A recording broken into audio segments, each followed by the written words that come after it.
welcome to this special edition of the Boob Tube Buddies podcast, a primer episode for the upcoming Netflix show Luke Cage, which premieres on September 30th.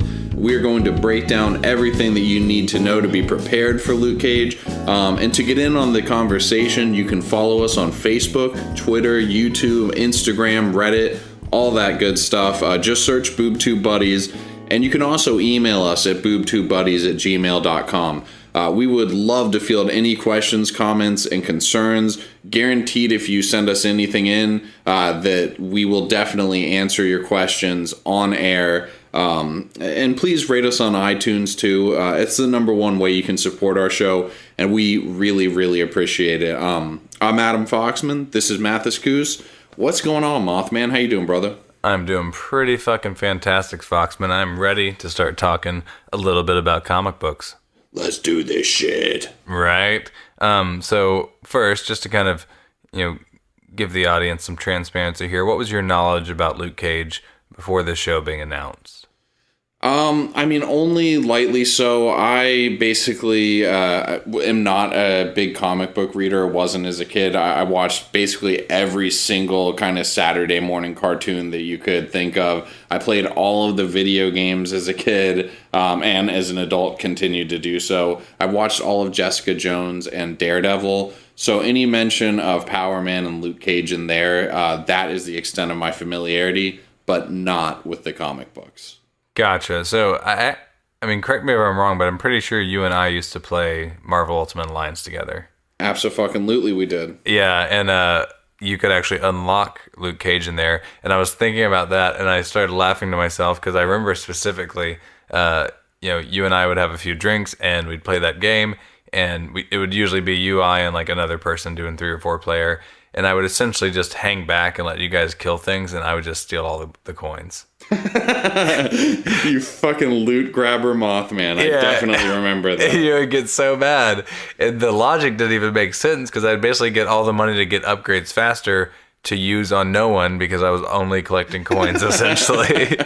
So it really just didn't help anything out. Oh my god. Oh, typical rich kid blues over there. Pretty much. Made me laugh so hard. So that's really funny, dude. I hadn't thought about that. And I mean, that's probably a decade removed at this point. That's really great. Is. But yeah, I was thinking about just Marvel related activities we had done together, and that brought a smile to my face. But anyway, Luke Cage, also known as Power Man.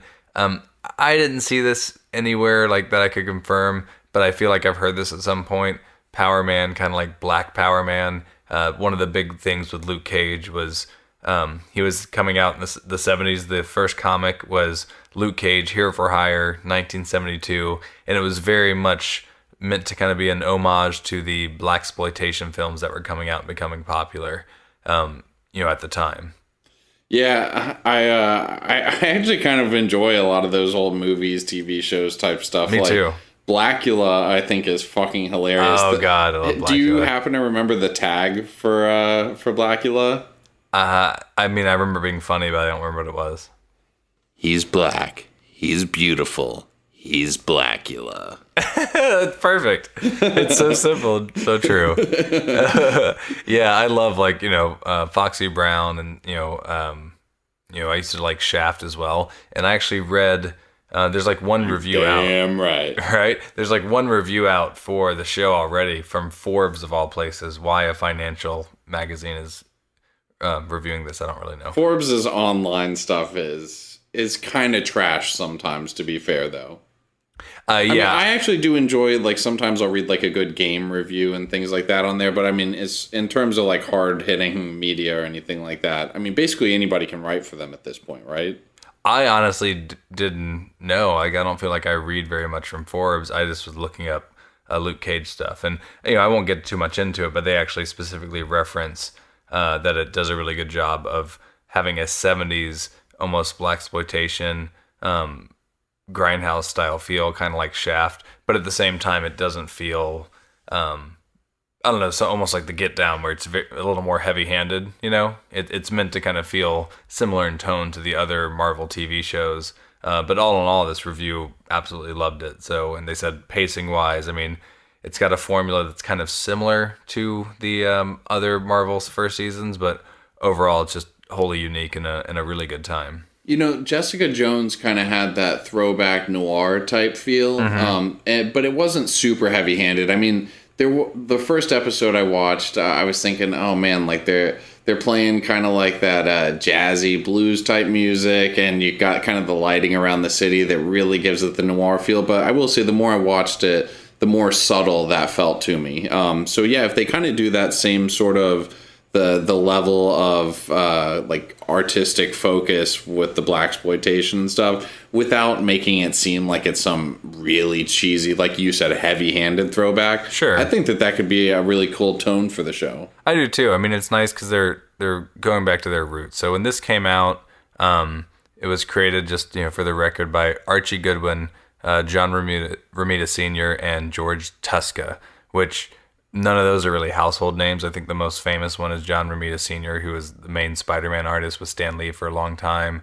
And then Archie Goodwin's just been an editor, forever. But they wanted to have a, popular black character, because you didn't at the time. And one thing that I found really interesting is so many times back then you'd have a character show up in a comic, and then readers would write in and say, man, this person's badass, whatever, and then eventually they would earn their own series.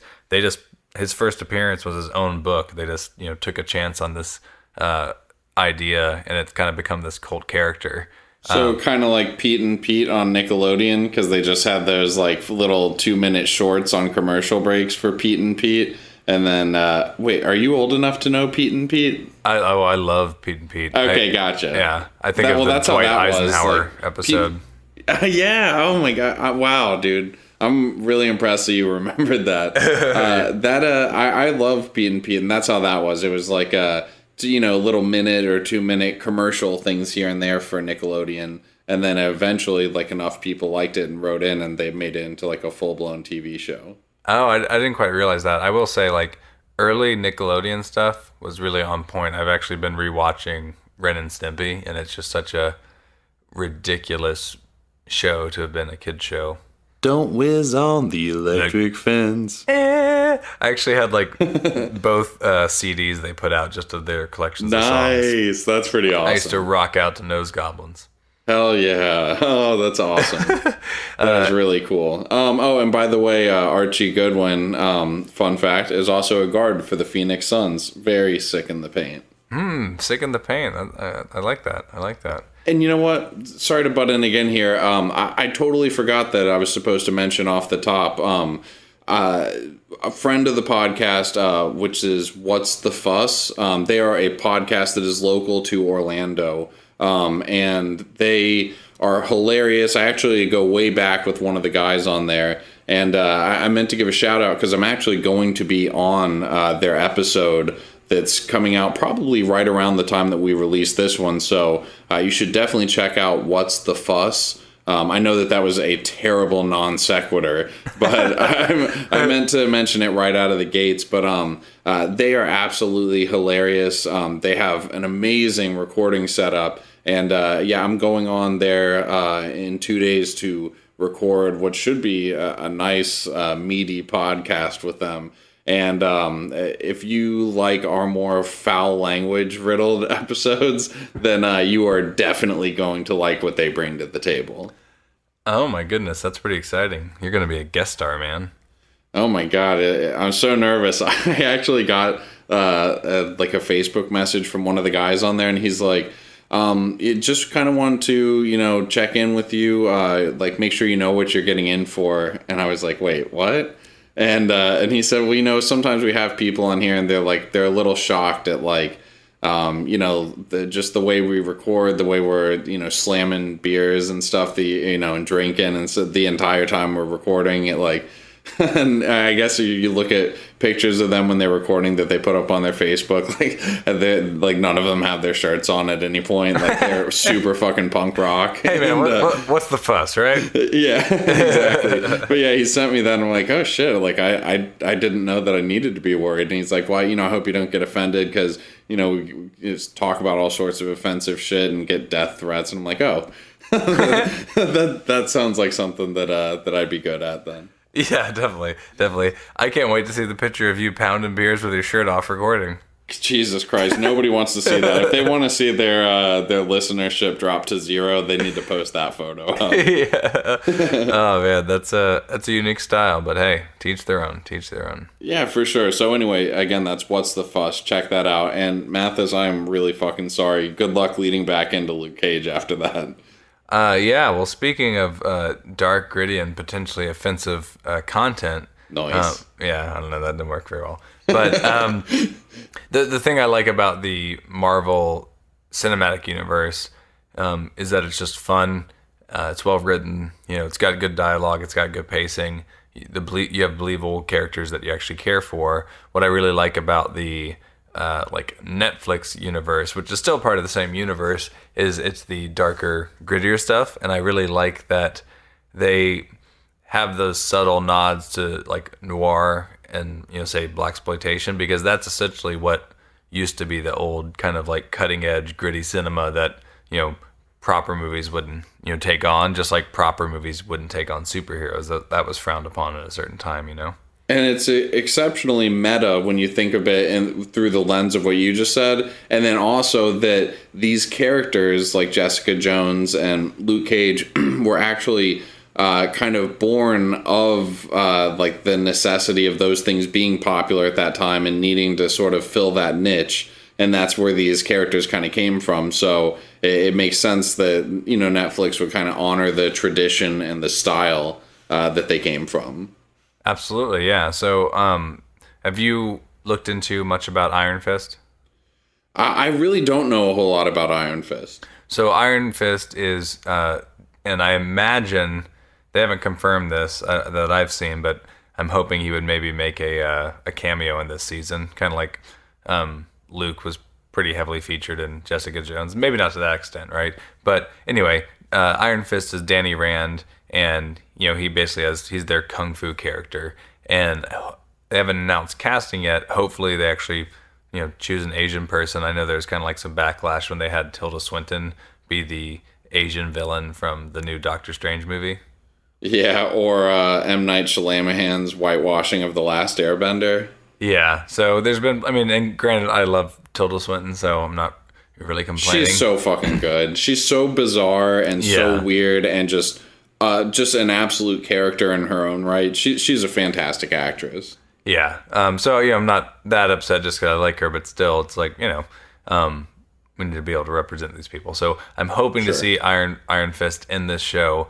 Iron Fist also started with his own book with Luke Cage. Like, it was Power Man and Iron Fist in 1974, only 2 years later. Jessica Jones, however, didn't come out until 2001. So, like, Luke Cage was this cult kind of character in the 70s, but truly wasn't like a heavily featured or popular character almost ever to an extent. But then it was kind of in the 2000s when the darker Daredevil stuff started to come back out.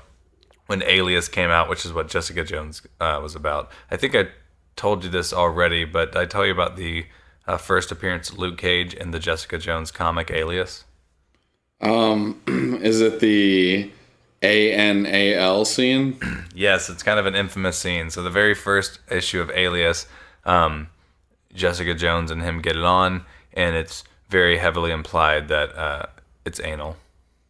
Yeah, we should definitely... Oh, wait, should we post that up on our Facebook? I don't know. It doesn't say it, but yeah. What's the edgiest of the social media sites that we use? Reddit, I guess? Which is also by far our weakest subscription. Yeah. Reddit, Twitter's pretty edgy. That's true. I don't have to worry about my mom seeing it. Exactly. We put it on Twitter. Yeah. So maybe that's what we'll put out there. All right, done and done. Look forward to that. Yeah. Hey, you know what? I realized that in this episode we haven't really talked about the way that we're going to be covering Luke Cage, which is completely new for us and absolutely bears mentioning. So basically... the day that it comes out, which is September 30th, and generally, Netflix releases these shows sometime in the middle of the night or at midnight, something like that. But what we're going to do is I'm going to head over to Mathis's house first thing in the morning. I'm going to drop my daughter off at school, head straight over to Mathis's house, and we are going to binge watch and record episodes all day. So More than likely what we'll end up doing is putting out about 4 episodes, and they'll come out throughout the day. So episode 1 will release, then we'll watch 2, then we'll record 2, and the entire time that's happening, Mathis is going to be live tweeting it as well. So there's going to be a shitload of content coming out from us on September 30th. Yeah, the idea is that hopefully, some of our listeners might just have the day off, or get off from work and kind of be planning on doing that anyway, and have them there and kind of having some of the same holy shit moments on Twitter. I will say we may be spoiling some things on Twitter. We'll try to be mild, but the idea is that you'd be watching it with us and we'd be kind of, I don't know, like a giant discussion, not just me and Adam. Yeah, and I do think that for the most part, we'll probably try to be pretty respectful of not spoiling things too badly on our Twitter feed, because we want it to be as accessible as possible. There will probably be vague references. Like, oh shit, the end of episode 2. Yeah, where Luke Cage dies. Instead of like, oh shit, yeah, that guy dies, Yeah, just to say, we're not going to be fucking huge dickheads about it. We're not the What's the Fuss guys. Yeah, not the What's the Fuss guys. We're also not the celery cocks from the Westworld robots. Oh man, nice callback. Well, let's see, is this one coming out before or at? So yeah, this one's coming out before the Westworld, so that is not going to make sense at all. Yeah, guys, now you have to go reverse engineer this joke and go listen to the Westworld one that'll come out later. That's what people really look forward to in their podcast, is having to write down notes so that they can go and research the jokes in later episodes. I'm telling you, man, that like smaller niche market of amateur sleuths that want to get their I don't know, teeth to the grindstone. I'm mixing metaphors at this point. Teeth to the grindstone? Yeah. What the fuck? Is that like biting the curb? Yeah, it's like that scene in American History X. That's how you become a good sleuth. That TV review podcast. Recipe for success. Oh my God. Anyway, so one thing I just want to do is kind of go through some of the characters. So obviously we have Luke Cage, who's Power Man. You've seen the trailer, I take it? Yeah, I have. I like that you see him, burst out of whatever experiments, and he has his little metal, almost like Wonder Woman gauntlets and his headband, which is, if you look up 70s Luke Cage, it's the cheesiest outfit. He obviously isn't going to wear that with any regularity, but it's kind of a cool Easter egg that they get him in that outfit. Yeah, because you're exactly right. It is super cheesy if you look at the old images of him. But I don't know, it looked pretty cool right there, and I could certainly see for somebody like you who is familiar with it, beyond just the promotional stuff and researching for the upcoming episodes, like that would be pretty cool. Yeah, it's a nice little thing there. The other thing I hope we get is, do you know Luke Cage's catchphrase? I'm gonna wreck it. I wish. A lot of Marvel characters have terrible catchphrases. The immediate one that comes to mind is the Thing from Fantastic Four, which is it's clobbering time. Oh God, The Hulk's is Hulk smash. So there's a few characters that have that. Luke Cage also has one, and it is Sweet Christmas. Which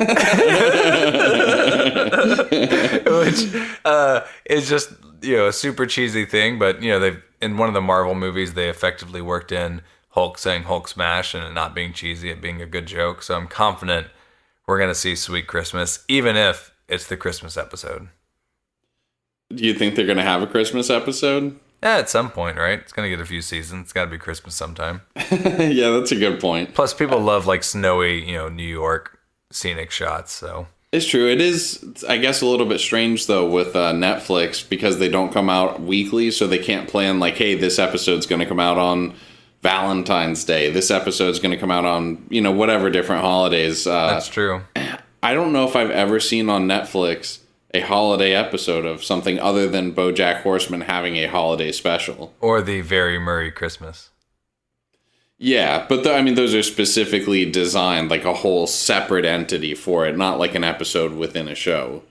You know what I mean? No, I could be wrong. Like that, I could be completely off base with that. It's just not popping to mind. Yeah, it doesn't pop to my mind either, but I know what you mean. Like sometimes TV shows, they know what their schedule is for the year, so they'll plan, not every season, but you have a show that's on 5 seasons. They'll usually have a Halloween episode at some point, a Christmas episode at some point, a Thanksgiving episode at some point. They'll usually have some episode that ties in that weekend. Yeah, but with Netflix, they're not going to be like, okay, well, it's releasing at midnight, so by episode 7, it should probably be like 7 or 8 a.m. where they're at. So we should probably have like a breakfast episode. Exactly. So instead, if you see there be a Christmas episode of Luke Cage, no, it's only because they wanted to say Sweet Christmas. No other actual reason. It passes really quickly. In fact, like the whole thing's taking place in like October, and then they have like a flash forward, and it's him like in a ugly Christmas sweater that Jessica Jones knitted for him, and then it just literally has him saying "Sweet Christmas," and then it flashes forward to February. Oh man, count me in for sure. Count me in, yeah, right, for sure. So other than Luke Cage, which is the character we all know. This takes place roughly, I think, 6 months after Jessica Jones. So I'm expecting we might see her at some point, even if it's just flashbacks. I'm hoping we'll see. How do you know that? I hadn't seen that. I read something about it where it said it's like 6 months after the aftermath of Jessica Jones. Was his bar completely wrecked up in Jessica Jones? I believe so. Okay, yeah, I think so too. Yeah, so there was on Cinema Blend, what we know so far.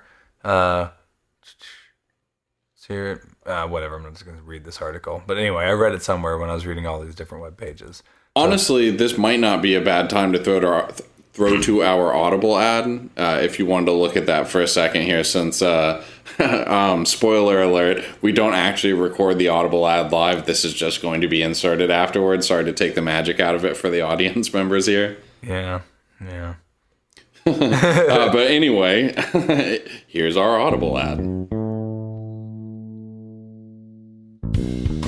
Hey little buddies, this episode of Boob Tube Buddies is brought to you by Audible. Simply go to audibletrial.com/Boob Tube Buddies to try Audible free for 30 days. With exactly one title more than you could reasonably shake a stick at, Audible has something for everyone. Titles such as The Art of the Deal by Donald J. Trump, similar to other classic art of titles such as The Art of War by Sun Tzu and Art of Seduction by Robert Greene. The Art of the Deal teaches you how to get what you want out of life, but in this case, by using shady, underhanded business tactics. So whether the art you pursue is meant to be monetary, moist, or militant, Audible has you covered. And welcome back. So I did confirm, I guess the actor Mike Coulter that plays Luke Cage confirmed that it would be set a few months in the aftermath of Jessica Jones. And so you have Luke Cage. Okay. You have a character named Pop that we don't know much about. It's either his biological father or just a father figure. A child named Pop. Or a child named Pop. That's possible too. But he's not someone I'm at least familiar with from the comics. But then you have, and I'm going to screw this name up so bad, but Mahershala Ali. Oh yeah, Mahershala Ali. Okay, Mahershala Ali. He plays Remy Danton from House of Cards. In the show, in everything you see right now, he's just named Cornell Stokes, who is a villain in Luke Cage called Cottonmouth. So I don't know if he'll actually be Cottonmouth, but he's essentially a kind of drug dealer, drug lord type that will probably be the main antagonist here. The thing I like about Luke Cage is, I know who he is, and I know some of the bigger characters he interacted with, but he hasn't had his a main solo series in a long time. He doesn't have some big heavy hitting villains like Spider-Man does. So because of that, I'm going into this even as a comic fan with not a lot of expectations. I don't have this preconceived notion of how someone needs to play Cottonmouth. When I go and watch Jared Leto play Joker, I already have a pretty strong bias as to what I kind of want to see out of Joker. But with so many of these characters, it's kind of a clean slate. I imagine you would agree. Well, I mean, frankly, for me with Jessica Jones, it's definitely the same way. And even to a certain extent, Daredevil. I mean, I didn't read the Daredevil comics, but I had seen the shitty movie with Ben Affleck and Jennifer Garner. But yeah, especially with Luke Cage, I mean, my main knowledge of him is exactly like we talked about off the top here, which was the Marvel Ultimate Alliance game. Yeah, pretty much, right? Which is not like that had some big Luke Cage plot in it. No, not at all. The other thing I'm excited about is that, if you look at the cast, there's also these two detectives that are confirmed, which come in the comic book. So it looks like it's, I mean, you can tell this from the trailers, but I think we're going to get like, a dark and fun kind of noir crime story. And it's just going to happen to have, powers in it. So like Jessica Jones, the Purple Man Kilgrave had powers, but it didn't even feel almost like a superhero show. Daredevil's the most superhero-y of the shows at this point. Yeah, and I mean, with hers, and I actually liked it. I was talking to a friend of mine about it, and he said that he'd sometimes get frustrated during Jessica Jones that she has these powers, but all it would take would be like two henchmen to kind of subdue her sometimes. But then I was explaining to him, like, imagine if you had the power of strength and things like that, but if you weren't really trained at all as a fighter, you wouldn't necessarily be a complete badass. Like, you could probably still get beat up by a handful of guys who, were experienced fighters. Yeah, because with Jessica Jones, they obviously show you she has powers, but they're also, like, she's not in the best emotional state or mental state. And on top of that, they don't make them seem too incredibly like exaggerated unless she like exerts herself. Whereas Luke Cage is like, Man of Steel, bulletproof. I think you see some pretty crazy stuff from him, but she's very much seems to be coming into her own and kind of realizing, I don't know, her potential for whatever reason. Yeah, that's definitely true, and I hope that this one's as dark as Jessica Jones was, because what they did with Kilgrave's powers it was incredible, the way that he basically mind fucks people over and over again, and for the most nefarious of ways, like to ruin people's lives or kill people. I mean, he has zero regard for the effect that he has on people, and has just like almost this he goes from being super composed in some scenes to like this whiny sense of entitlement and fuck the world because the world never did anything for me sort of thing. Yeah, I hope we get some real sadistic motherfuckers out of Luke Cage like we had. He was just, to me, he was a great fucking villain. Yeah, and I think Remy Danton will be too. I mean, the screenshot in the trailer, he's just covered in blood. Nice. He's a great actor on House of Cards. That's for he sure. is a great actor. I'm really excited. There's also another character which I've never heard of. Night Nurse? What? Night Nurse? No, not Night Nurse. I've heard of her, but he's called Shades. He's a very minor villain, and guess what? He wears sunglasses. But the best thing that I read is that at one point the character was equipped with powerful shades that fired optic blasts. So Cyclops? Basically, but it's just any character, if you give it enough time, they're going to do something zany. I'm really excited about there being a Punisher comic. What the storyline I don't think they're going to try to adopt is that time the Punisher became black to avoid the mafia. What? Yeah, there's a plot where the Punisher had like plastic surgery and became black for like a year. That's a real thing. Real 70s Punisher storyline. That's just there's, if you go to any character, there's been so many comics and so many issues. There's some really ridiculous stuff.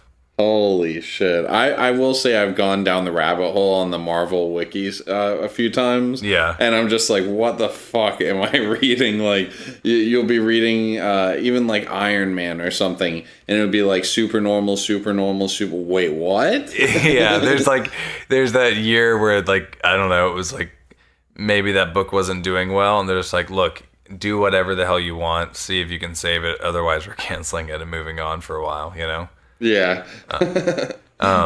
Yeah, I mean, that's why at this point with comics, like, I don't even really follow certain characters anymore. I really just follow the writers, because if you just follow a character, you're bound to get some crazy shit, and you're also bound to get a writer that's throwing half of this other stuff that's already been written out the window, so his story makes sense. So I find it a little more enjoyable just to follow writers I like, and that's what I like about these shows. There's a lot of superhero content out there now. But this is the stuff that actually is engaging and enjoyable, and like I I really don't like the CW, like DC-based TV stuff that I've seen. It just doesn't do anything for me. Me neither. I mean, I know Flash is super popular, and I am trying to give it a go on Netflix. And that I might try, and, because Kevin Smith's doing a few episodes, but Gotham I can't do it all. Yeah, I've seen all of Gotham, and it's like it's truly like a guilty pleasure for me at this point, and Flash really is too. I mean, if you don't like Gotham, I'd be shocked to find out that you like Flash. I mean, I'm kind of enjoying it, but it's every bit as cheesy as Gotham is.